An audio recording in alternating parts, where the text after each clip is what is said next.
Obrigado por aqueles que puderam cantar junto conosco. Louvar ao Senhor é uma das marcas do nosso povo aqui. E eu quero agradecer por aqueles que vieram e estão prontos a adorar o Senhor conosco. Enquanto vocês caminham para abrir as Bíblias ou ligar em Tito capítulo 3, eu quero contar a história de um dos homens que mais me marcou nos últimos 4 anos. Os homens marcam uns aos outros, a vida das pessoas marcam as outras. As pessoas são marcadas de várias maneiras, às vezes são marcadas pela altura, por um trauma, são marcadas pelo cheiro, são marcadas por uma necessidade suprida, por algo que foi falado. Os homens nos marcam e nós somos marcados de diferentes maneiras. O nome desse irmão, Don Kaywood, foi um dos homens que nos marcou, a minha e minha esposa, uns 4 anos atrás. Elica teve uma dificuldade, precisou morar no hospital por alguns meses, enquanto estávamos esperando o nosso último filho. E aí, pouco antes, eu conheci esse senhor, e ao perguntar para ele como ele estava, Don, como é que você está caminhando? Como você está? Ele disse, cada dia mais perto da glória. E a primeira vez que ele falou, que ele me estranhou, não é normalmente assim que as pessoas respondem, né? Como é que você está? Não, estou beleza, estou bem, massa e tal. Como é que você está? Eu estou cada dia mais perto, um dia mais perto da glória. Até que um dia, de fato, ele conversou comigo no domingo, e aí perguntou, como é que você está? Eu perguntei para ele, ele disse, um dia mais perto da glória. Naquela terça de tarde, ele de fato foi para a glória. A percepção que ele tinha a respeito da eternidade, de fato, me marcou poderosamente. A sensação e a confiança de que ele estava caminhando em direção à eternidade, que poderia acontecer a qualquer momento, de fato, me marcou. Recentemente eu conversei com uma pessoa e ela me pedia muito para ajudar um membro de sua família. Eu disse, olhando a agenda, eu disse, irmã, realmente não posso. Eu dava para pedir essa pessoa para ajudar esse membro da sua família. E ela disse, não, pastor, tem que ser o senhor, porque o senhor... E ela começou a pensar, e eu pensei, ela vai dizer alguma coisa assim, tipo, o senhor é tão sábio. Ela disse, porque o senhor é divertido. E eu fiquei pensando, essa foi uma das coisas mais interessantes que eu já ouvi. Tá bom, porque o senhor é divertido. O texto que nós vamos estudar nessa noite fala sobre marcas que nós devemos causar nos nossos relacionamentos. Na verdade, vocês lembram bem, Tito vai falar de 2 grandes coisas. Primeiro, por ordem na igreja, isso é, homens qualificados devem liderar o povo. Segundo, esses homens devem modelar para que todo mundo dentro da igreja esteja engajado na prática de boas obras. Na interação com o mundo, não importa a sua idade, não importa a sua classe social, na interação com o mundo, os homens devem perceber Cristo nos seus sacrifícios, nas suas boas obras, no seu comportamento, no seu trabalho, no seu trato. Os homens precisam perceber a Cristo. No capítulo 3, nós vimos que a vida do servo de Deus, aquele que está caminhando em peregrinação, deveria apresentar sempre cidadania, cortesia e boa teologia. É assim que ele começa dizendo no capítulo 3, verso 1, lembre a todos que se sujeitem aos governantes e às autoridades, que sejam obedientes e estejam prontos para toda boa obra, que não difamem ninguém, sejam pacíficos, cordiais, dando prova de toda cortesia para com todos. Pois nós também, no passado, éramos insensatos, desobedientes, desgarrados, escravos de todo tipo de paixões e prazeres, vivendo em maldade e inveja, sendo odiados e odiando-nos uns aos outros. Mas quando se manifestou a bondade de Deus, nosso Salvador, amém, e o seu amor para com todo, Ele nos salvou, não por obras de justiça praticadas por nós, mas segundo a sua misericórdia. Ele nos salvou mediante o lavar regenerador e renovador do Espírito Santo, que Ele derramou sobre nós ricamente, por meio de Jesus Cristo, nosso Salvador, a fim de que, justificados por graça, nos tornemos seus herdeiros, segundo a esperança da vida eterna. Vamos orar. Pai, tua palavra está aberta diante de nós. Nós não queremos ensinar religião, queremos ensinar as manifestações e os efeitos claros da tua graça da nossa vida. Queremos viver em sociedade, em comunidade, marcando aqueles que se encontram conosco, pela maneira como obedecemos, pela maneira como tratamos aos outros e por aquilo que cremos. Ajuda-nos, Senhor. Eu peço a Ti, Espírito Santo, é o Senhor responsável por lavar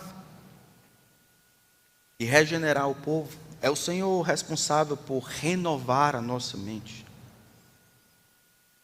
Faz isso com o Teu povo hoje. Confronta-os em seus pecados.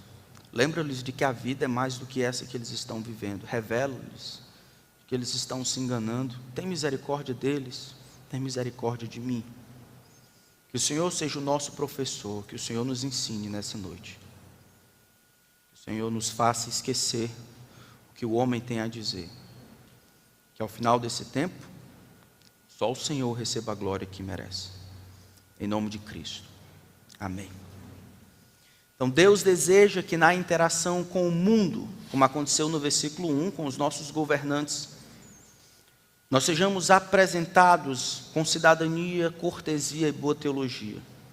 Mas como as pessoas ao nosso redor devem ser marcadas? Ou melhor, como você pode ter certeza de que na interação com essas pessoas, elas serão marcadas positivamente? Simples. Faça o que Deus ordena, então você será o que Deus deseja. Faça o que Deus ordena. Isso é, obedeça aos mandamentos de Deus. Coloque em prática aquilo que Ele está que Ele está ordenando, dizendo aqui. Então, em obedecer, você será utilizado pelo Senhor para marcar a vida daqueles que estão ao seu redor. Sejam marcados por obediência, então vocês marcarão pela piedade. Se procurem obedecer a Deus, então vocês serão instrumentos para a influência de Deus. Obedeçam ao Senhor, façam o que Ele quer, e então vocês serão o que Ele deseja na interação com o mundo. Nós vimos isso na última vez que estudamos. Lembrem a todos eles. Compreendam que os cristãos de Creta, assim como nós temos a tendência de esquecer de verdades básicas. Por isso, músicas como essas que nós cantamos, falando a respeito de Jesus Cristo, que Ele veio fazer aqui, a vida serve para quê? Sua morte na cruz, a sua ressurreição, o retorno glorioso, o nosso encontro com Ele, são todas imagens da verdade que nós temos a tendência de esquecer quando pegamos o Paranjana lotado. E hoje é a segunda vez que eu falo do Paranjana. Parece que saudosismo. Quando temos que trabalhar na segunda-feira, quando temos que sair para fazer as coisas, temos a tendência de esquecer. Paulo sabia disso, ele ordena a Tito: Tito, tenha certeza que essas verdades estão diante dos seus olhos. Que eles sejam reconhecidos pela cidadania, pela compreensão de que toda autoridade de fato tem a ponta em Deus, e que eles vivendo debaixo da soberania de Deus, eles vão responder de maneira positiva à autoridade dos outros. Que eles compreendam que toda autoridade de fato vem de Deus, e que Deus age em toda autoridade para o nosso bem de alguma forma. Então sejam submissos aos governantes e às autoridades. Nós vimos que essa submissão ela não é absoluta. O próprio Senhor Jesus Cristo, assim como Paulo e muitos santos, porque as leis algumas vezes elas não são justas, elas vão contra a verdade e a justiça eterna de Deus, elas devem ser resistidas. Efésios capítulo 5 vai dizer: não sejais cúmplices nas obras infrutíferas das trevas, antes porém reprovai-a. Tudo que é bom, tudo que promove o bem de acordo e definido pelo próprio Deus, a gente está dentro. E as coisas que promovem o mal correspondido, não minha opinião, mas com o que Deus pensa, a gente denuncia e vai contra abertamente. Agora, ele pula para o versículo 2 e fala sobre os nossos relacionamentos como um todo. Ele diz que não difamem. Veja que essa palavrinha que aí, ela está concordando ou complementando o sentido da palavra lembrem. lembrem todos que sujeitem aos governantes e às autoridades, que sejam obedientes e prontos para toda boa obra. E ele continua, que não difamem, que sejam cordiais, que sejam pacíficos, que deem prova de toda cortesia para com todos. Ainda então está nessa seção de lembre-os, ajude-os a lembrar o que de fato é importante na vida. No final do versículo 1, nós vimos que eles estejam prontos para toda boa obra. E nós vimos que essa obediência que nós temos ao governo, essa submissão, ela não pode substituir o engajamento ou a reclusão e assim deixarmos de fazer boas obras. A cidadania, que nós vimos no versículo 1, é submissão, obediência e a prontidão para toda boa obra. Que boa obra é essa? A boa obra é aquilo que promove o plano de Deus, aquilo que promove os valores de Deus. E nesse sentido, nós estamos dentro. E nós vemos, infelizmente, os homens, principalmente os cristãos, eles têm aprendido com o tempo a se absterem da responsabilidade de engajamento com as boas obras. As desculpas são as mais variadas possível. É a saúde, é o dinheiro, é o tempo, é a idade, é o trabalho, são os filhos. Os homens têm se tornado mestres de prover justificativas para não se engajarem na tarefa de beneficiar os outros. E nós vimos como isso vai contra a lei de Deus. Deus, ele treina todos os seus servos para realizar boas obras. Não somente treina, capacita e prepara boas obras para que nós andemos nelas, aqui e depois que o culto acaba. Mas os homens, diferente do que Deus planeja, nós, irmãos, nós estamos habituados a encontrarmos justificativas para vivermos a nossa vida sendo o rei do nosso universo, traçando os nossos planos para nós. Isso vai contra o plano de Deus, que é maior do que eu e você. Nós vimos a loucura do bombeiro, que embora tendo sido treinado, se prepara para apagar fogo, ao sinal do fogo ele corre, ou pensa, ou reflete. Vimos a loucura do salva-vidas que vê o homem se afogando e quer terminar o almoço. Vimos a tolice e a irresponsabilidade do obstetra, que recebe a alegação de que a sua cliente, ou a mãe que ele está cuidando, está perto de dar à luz, e ele diz que não pode agora, porque ele está assistindo o final da série do Netflix. Como você chamaria um homem assim? No mínimo irresponsável. Louco?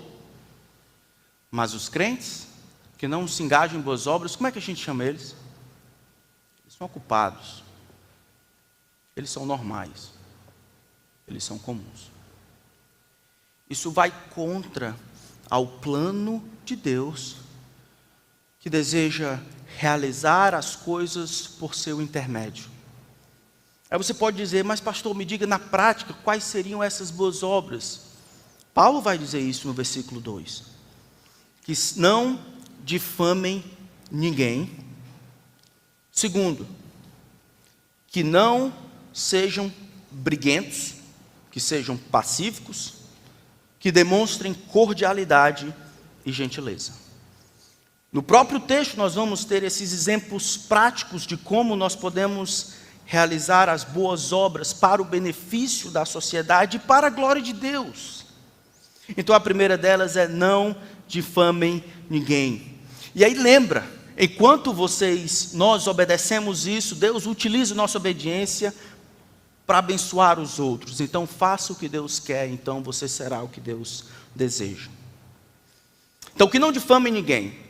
Talvez você pode perguntar, mas ele não está falando aqui, né, dos governantes, não? Não difamem ninguém, ele não está. Esse mandamento aqui, né, se refere aos governantes e às autoridades que ele disse depois? Duas coisas parecem indicar que não. Tanto no final do que ele diz, que não difamem ninguém, a palavra ninguém é homem nenhum, quanto no final do versículo 3, ele diz cortesia para com todos.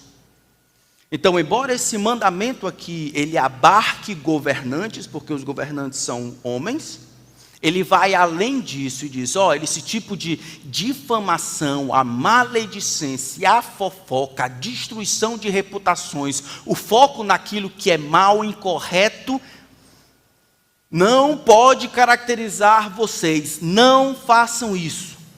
Ele não está falando contra denunciar o que é errado. Se a gente olhar o capítulo 1 de Tito, olha o que ele faz. Ele diz em todo o capítulo, do versículo 10 até o versículo 16, ele claramente denuncia os falsos mestres. Repreende-os severamente, no verso 13, para que sejam sadios na fé, não se ocupem de fábulas judaicas. Verso 16, ele diz, eles afirmam que conhecem a Deus, mas o negam por meio do que fazem.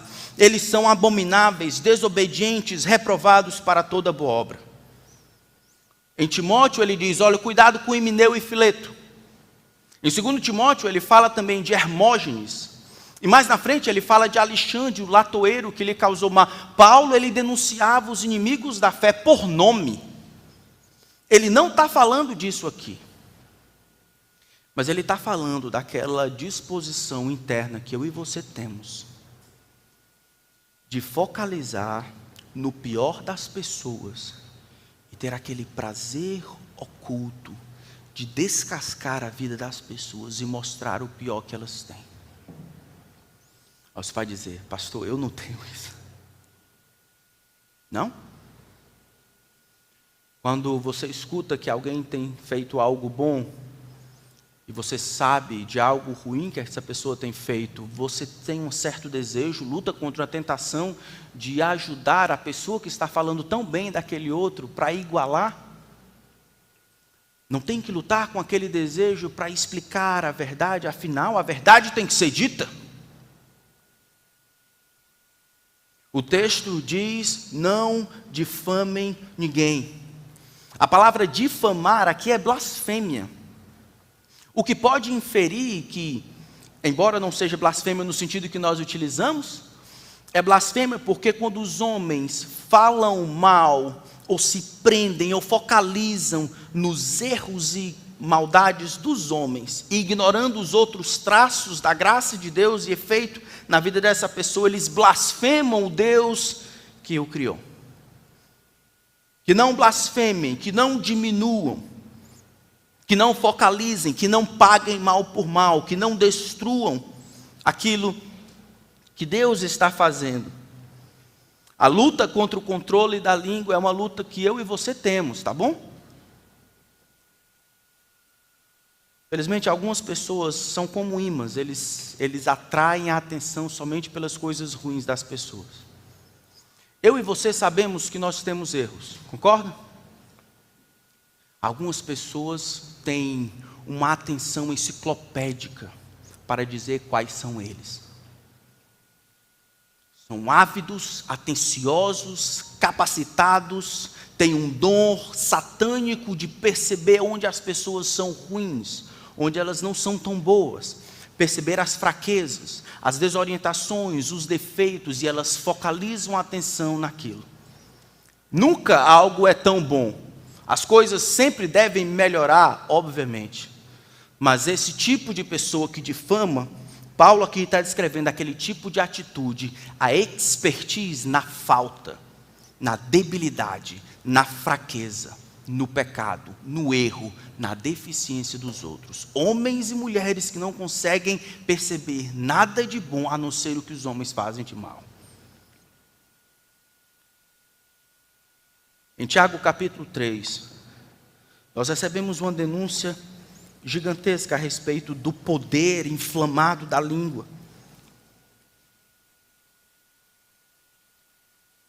E para que vocês não achem que eu estou sendo rude demais, Tiago capítulo 3,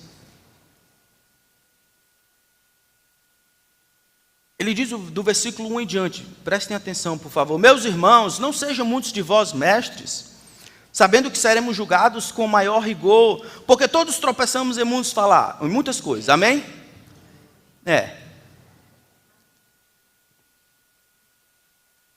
Alguém demorou, né?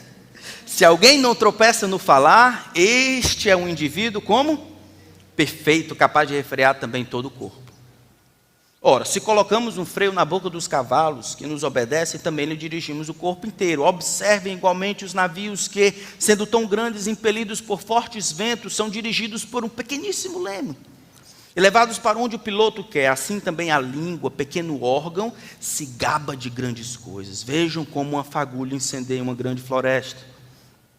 Ora, a língua é fogo, é um mundo de maldade. A língua está situada entre os membros do nosso corpo e contamina o corpo inteiro. E não só põe em chamas toda a carreira da existência humana, como também ela mesma é posta em chamas pelo inferno. Pois toda espécie de animais, de aves, de répteis e de seres marinhos se doma e tem sido domada pelo gênero humano. Mas a língua ninguém é capaz de domar. É mal incontido, cheio de veneno mortal. O que Tiago está dizendo aqui? Olha o verso 9. Com ela, bendizemos o Senhor e Pai. Acabamos de falar. Com ela, o culto termina, a sessão da praça começa. Amaldiçoamos os homens, as pessoas criadas à semelhança de Deus. Meus irmãos, isso não deveria ser assim. Ignorar os problemas da língua é ignorar uma realidade que a Bíblia diz como tácita.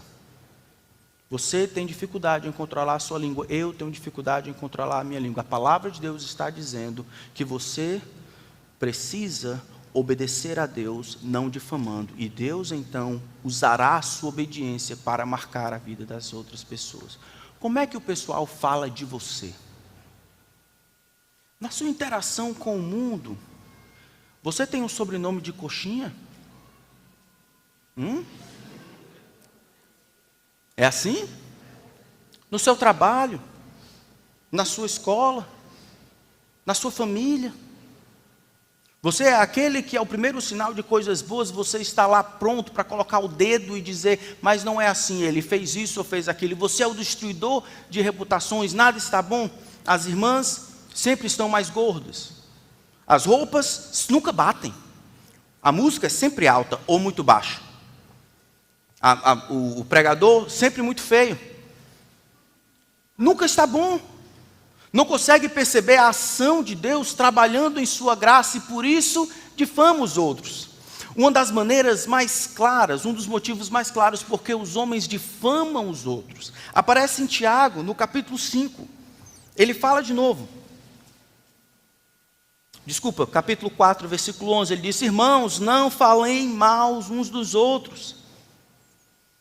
Tá, por quê? Porque aquele que fala mal do irmão ou julga o seu irmão, fala mal da lei e julga a lei. Ora, se julga a lei, se diz o que é certo e o que é errado, não és um observador da lei, mas juiz.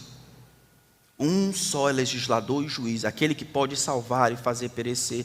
Tu, quem você pensa que é para julgar o seu próximo? Por trás daquele desejo de estabelecer as suas preferências como norma e avaliar e julgar as pessoas pela norma que você estabeleceu, está o desejo de ser juiz de tudo. Se pensas que é o juiz e não observador, é porque quer tomar o lugar de Deus. Tiago diz, um só é o legislador, você não é ninguém. Quem você é para julgar o seu próximo? Fazemos isso na família, fazemos isso na igreja, fazemos isso na sociedade, na escola, no trabalho. Irmãos, isso não pode ser assim. Você não precisa concordar com tudo que as pessoas fazem, mas as suas opiniões não precisam ser expostas. Provérbios fala da loucura do homem que traz assuntos à baila. Isso é, segredos que deveriam ser cobertos pela graça, pelo amor que cobre multidão de pecado, e ele tem aquela gana de trazer, de abrir armários, de trazer esqueletos à tona, para diminuir a imagem das pessoas e ele se colocar no mesmo nível. As pessoas dizem isso de você? As pessoas dizem que você gosta de falar mal da vida alheia? É isso que sai da sua boca? Obviamente isso não quer dizer que você precisa concordar com tudo. Não é porque o irmão ou a irmã pensa diferente de você politicamente que você vai brigar por conta disso e chamá-lo de uma coisa ou de outra. Não é porque o fulano ou outro fulano votou em alguém ou comprou determinada coisa que você precisa chamá-lo de uma coisa ou de outra.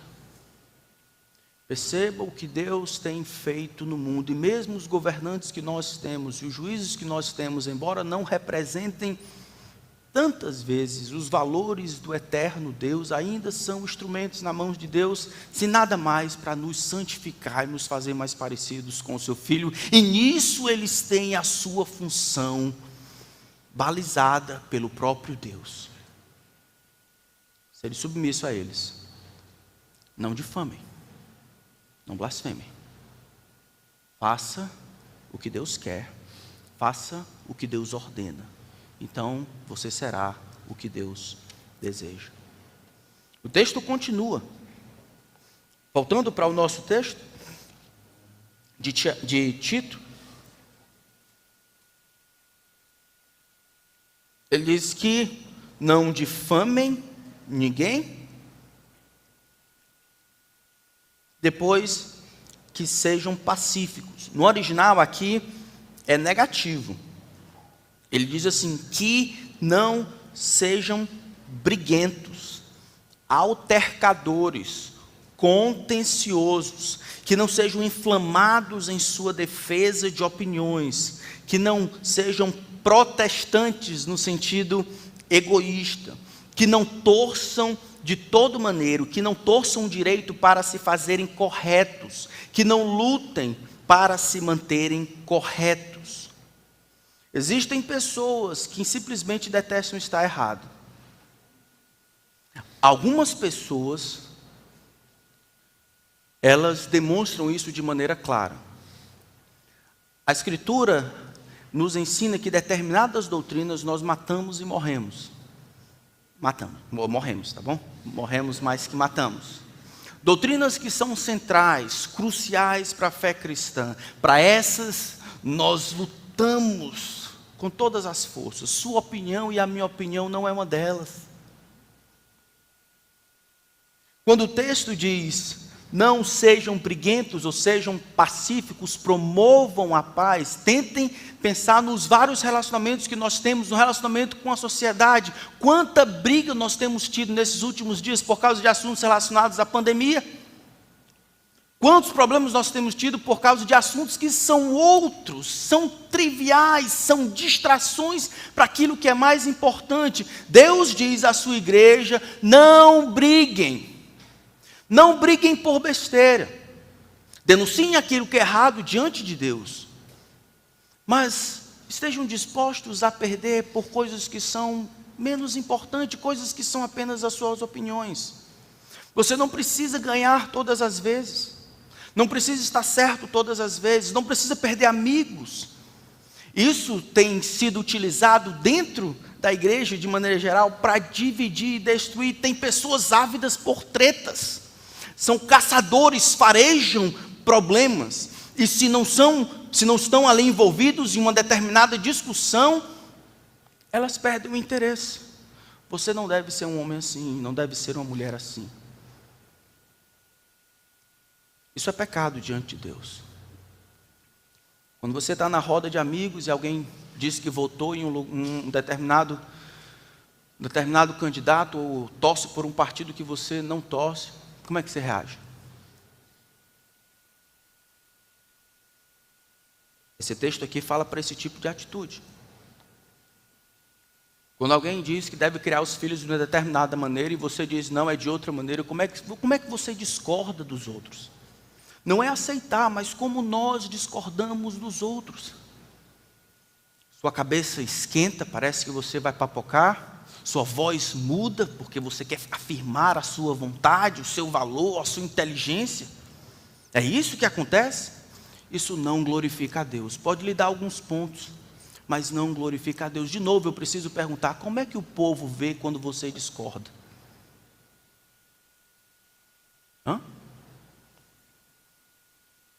Você tem marcado as pessoas porque elas podem olhar para você e ver a conduta de um pacificador.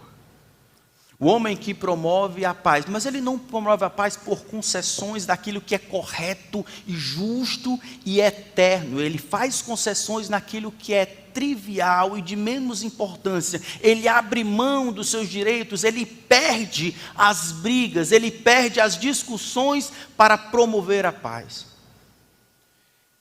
Eu lembro de uma vez que eu fiz letras na UFC, lá no Centro de Humanidades, lugar bom.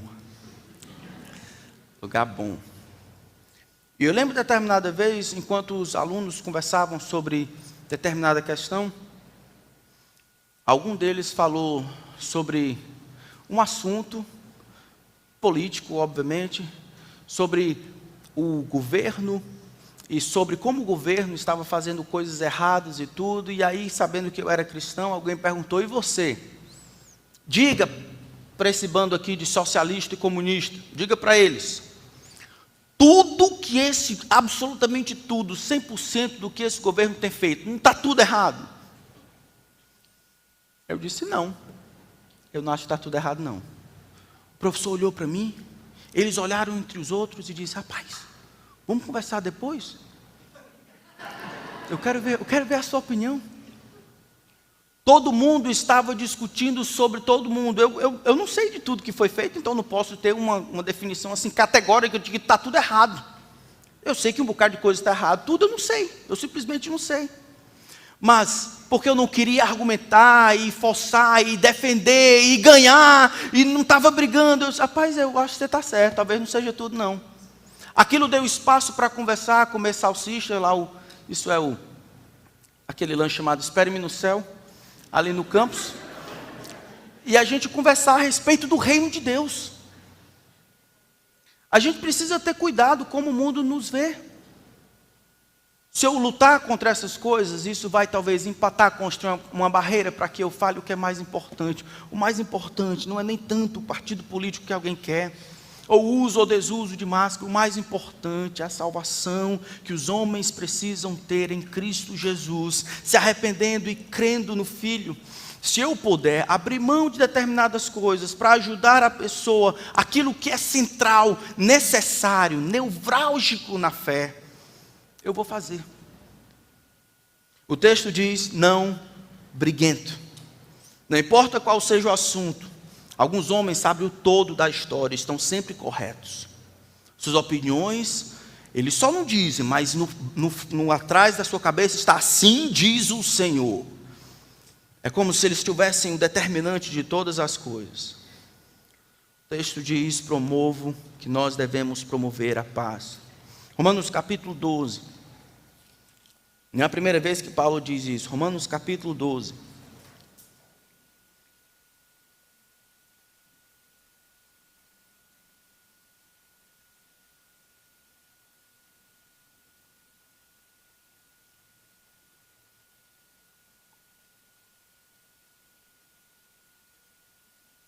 E se possível, versículo 17: não paguem ninguém mal por mal. Irmãos, eu entendo que essa atitude de briga, de ser altercador contencioso, isso é próprio do mundo. Eu entendo isso.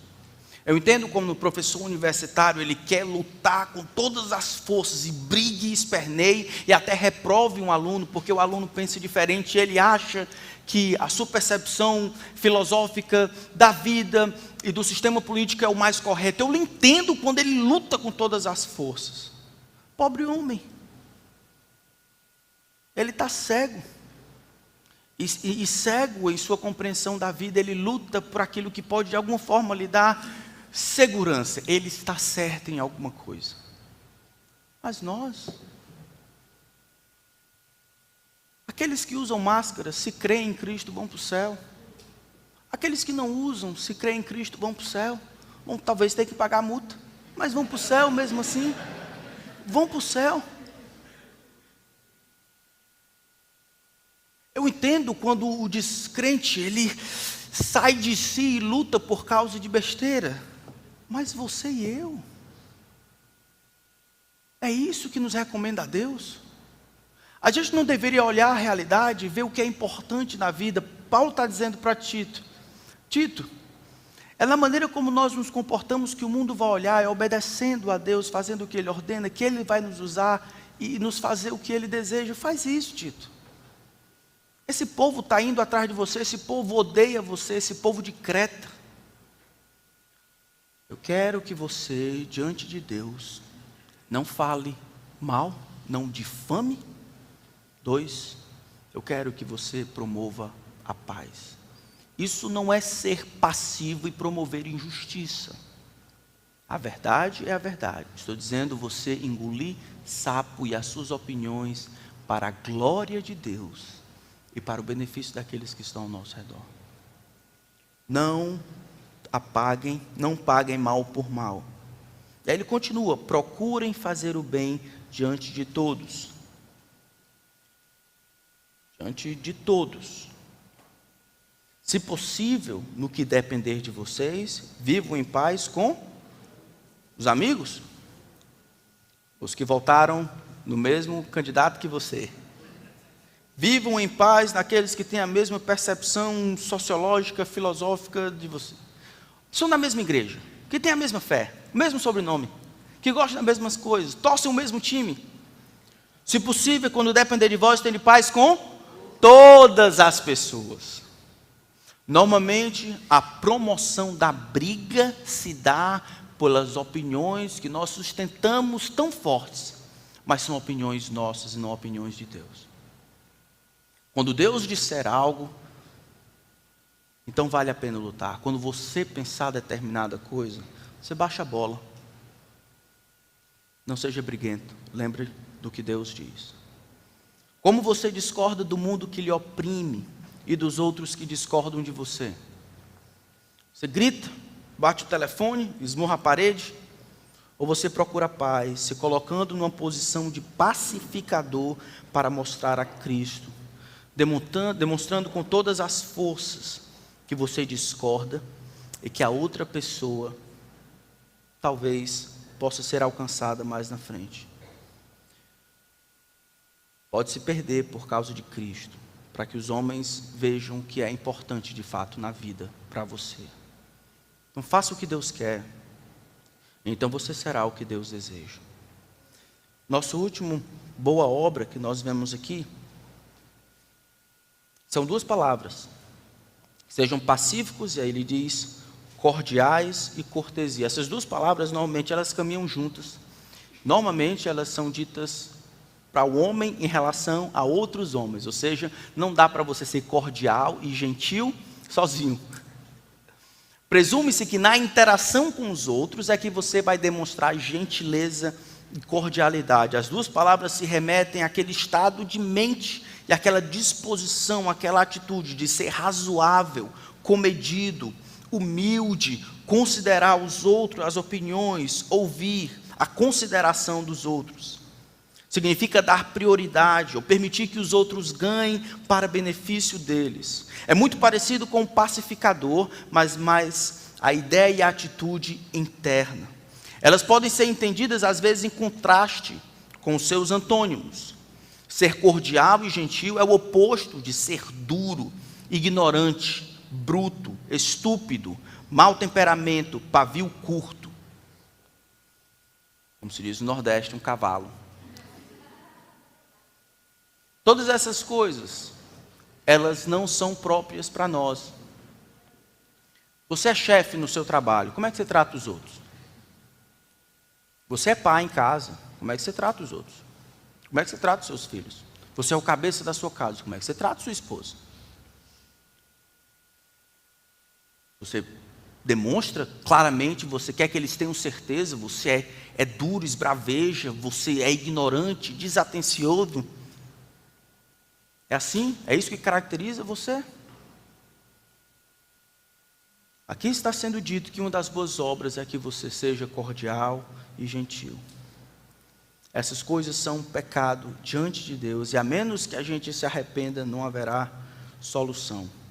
sem tratar ninguém com parcialidade, demonstrando cordialidade e gentileza para com todas as pessoas. Ser cordial e gentil não é ser fraco, é ser bíblico. O próprio Senhor Jesus, o maior exemplo de masculinidade, ele diz: vinde a mim, todos que estáis cansados e sobrecarregados, eu vos aliviarei. Tomai sobre vós o meu jugo, e aprendei de mim, porque sou manso e humilde, e achareis descanso para a vossa alma.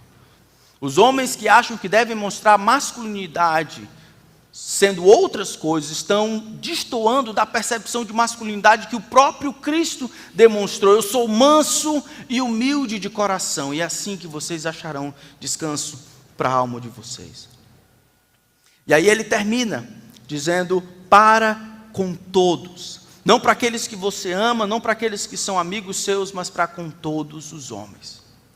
Mas agora é o momento de você talvez perguntar: mas pastor, isso aí não é religiosidade não? O senhor está falando um bocado de lista aí, faça isso, não faça aquilo. Isso aí, ser bem educado, ser cordial, ser gentil, isso aí a gente aprende em casa, não tem nada a ver com Jesus. O senhor está ensinando uma fórmula e uma receita de como ser bem quisto por aqueles que estão ao seu redor. Onde é que tem evangelho nisso? Eu acho que é dúvidas como essa que Paulo tentou responder. Olha o versículo 3 em diante. A base para eu não difamar e tratar os homens como imagem e semelhança de Deus, a base para que eu seja cordial, manso e humilde, a base para que eu pare desse negócio de ser briguento e sinta um certo prazer na discussão, a base é o que Deus fez em Cristo. O mundo pode ter um bocado de outras razões. Ele pode querer ter um bom emprego, ele pode querer ser bom cristão, ele pode querer ser aceito, ele pode querer ser legal, ele pode querer estar na boca do povo como um cara educado. Para você e para mim isso tem nada a ver. Faça o que Deus quer, então você será o que Deus deseja. Para nós a razão é Cristo. Nós somos educados, gentis, cordiais, mordemos a nossa língua por causa de Cristo. Olha o que o texto diz: pois, verso 3, nós também, no passado, em outro tempo, Paulo se inclui, Tito está incluído aqui, eu e você, nós, no passado, nós éramos tolos, insensatos, nós éramos desobedientes, éramos desgarrados, perdidos, escravos, viciados em todo tipo de paixões e prazeres, vivendo na maldade, na inveja, odiando e sendo odiado. Mas, quando se manifestou a bondade de Deus e o seu amor por todos nós, verso 5, Ele nos salvou. Deus nos salvou. A razão pela qual essas coisas devem ser apresentadas na sua interação com os outros é porque Deus salvou você. E talvez as razões pelas quais essas coisas não aparecem na sua vida é porque talvez Deus não tenha salvo você. Me diga, irmão, me diga, minha irmã, Deus salvou você? Por que você não permite, não deixa que Jesus mude você?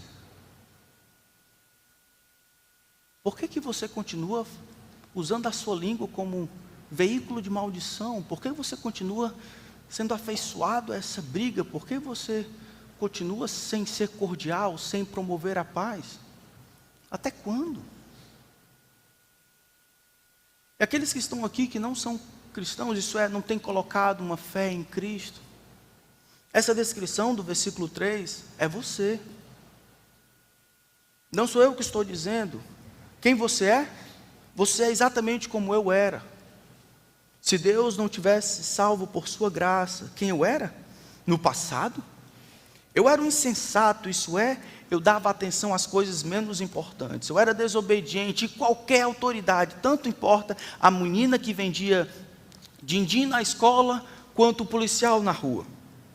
Eu era desgarrado, fora da linha, eu era escravo, dependente de vícios e de prazeres. Eu vivia para maltratar os outros, e aqueles que estavam perto de mim eram os alvos da minha maldade. Eu vivia na inveja, sempre sonhando em ter mais, em ser mais, com o que os outros tinham que dar. E eu vivia no ódio, não no amor. Isso é você.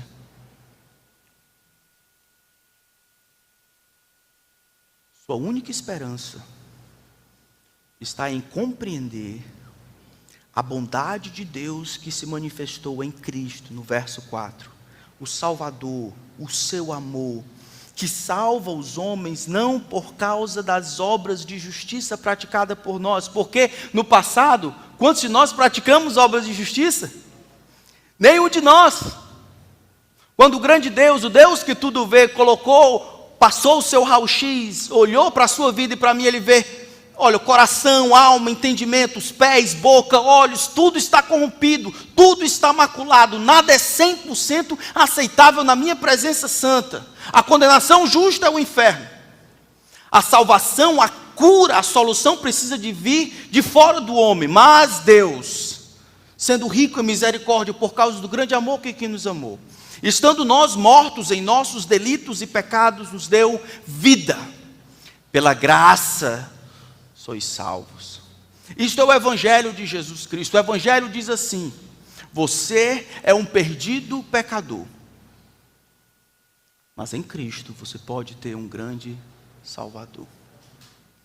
O Evangelho que salva é o Evangelho que continua tendo que ser lembrado para nós. É por isso, Tiago, que você tem que discordar dos outros tranquilo. Tiago, é por isso que você tem que tratar os seus filhos e a esposa desse jeito. Tiago, é por isso que você tem que ter paciência com esse irmão, com aquele irmão. Tiago, olha só no trânsito, é por isso, Tiago, é por Jesus. É Jesus, lembra?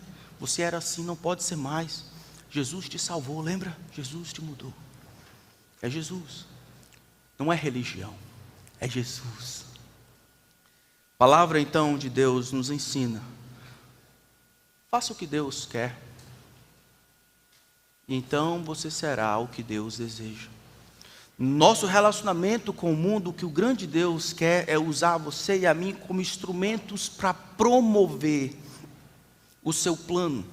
Que na interação com os outros o mundo diga: ali está um servo de Deus, um homem que sabe discordar. Ali está um homem gentil e cordiado. Ali está um homem que não tem por sobrenome coxinha. Ali está um homem. Por quê? Ali está um homem que serve Jesus Cristo, o Filho de Deus. Amém? Vamos orar. Senhor, nos ensina que possamos interagir com o mundo, fazer brilhar a nossa luz diante dos homens, luzes de bondade, mas não aquela bondade vazia para receber mérito, mas aquela bondade que nasce na bondade do próprio Deus, aquela bondade que é doada pelo próprio Deus, aquela bondade que nasce na graça de Deus manifesta em Cristo.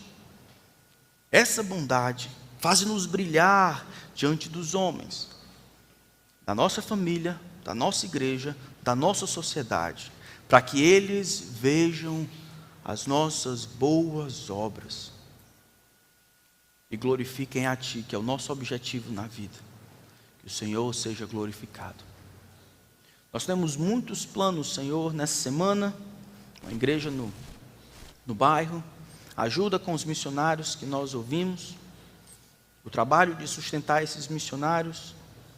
Eu peço que o Senhor nos ajude a que tudo isso seja ligado ao que Jesus fez por nós, a manifestação da Tua bondade. Nos livra da religião. Faz-nos viver no poder do Teu amor. Em nome de Cristo. Amém.